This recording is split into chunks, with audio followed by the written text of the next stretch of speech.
On n'a pas souvenir d'avoir vécu pareilles circonstances. Gauthier Rybinski, bonjour. Pourtant, la crise à laquelle fait face la majeure partie de la planète aujourd'hui, un auteur l'avait décrite à sa manière pour une autre épidémie.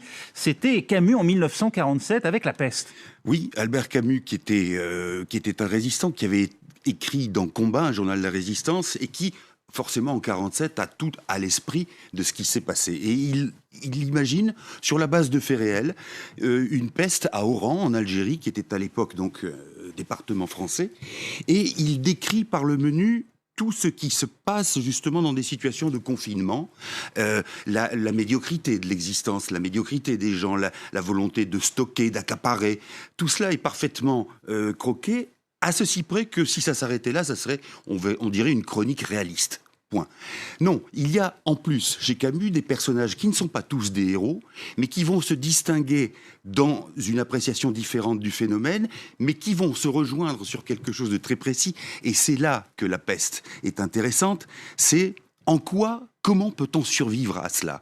Et ce que Camus fait dire à ses personnages, c'est qu'au fond, qu'on soit bon, mauvais, lâche ou courageux, il y a quand même un moyen de s'en sortir, c'est le fait de se tourner vers les autres, c'est-à-dire d'aider comme on peut. Alors médecin, il y a Rieu qui est un médecin, mais d'autres, il y a d'autres, Rambert comme les journalistes.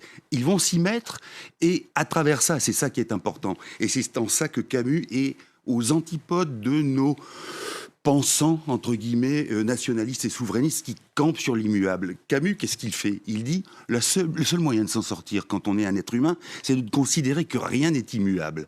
Pas même la peste, pas même cette abomination qui fait autant de morts. Et c'est à ce prix-là que l'on survit ou que l'on ne survit pas, mais au moins qu'on évacue la peur.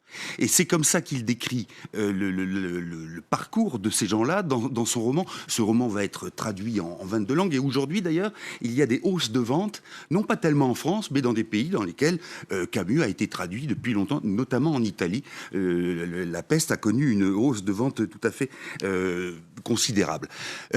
Simplement, de mémoire, quand Camus termine La peste, il dit finalement, je vois sur le port d'Oran les gens qui sont à nouveau heureux et qui vont par exemple dans les bars, les restaurants, donc plus de confinement.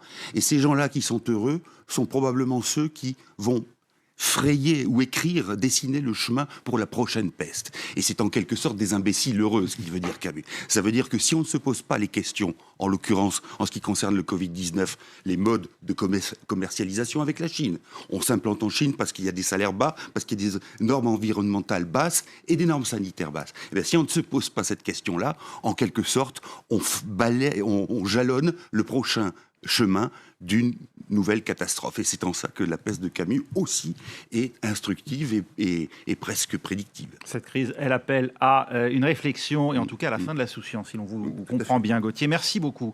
Et alors que les pays membres de l'Union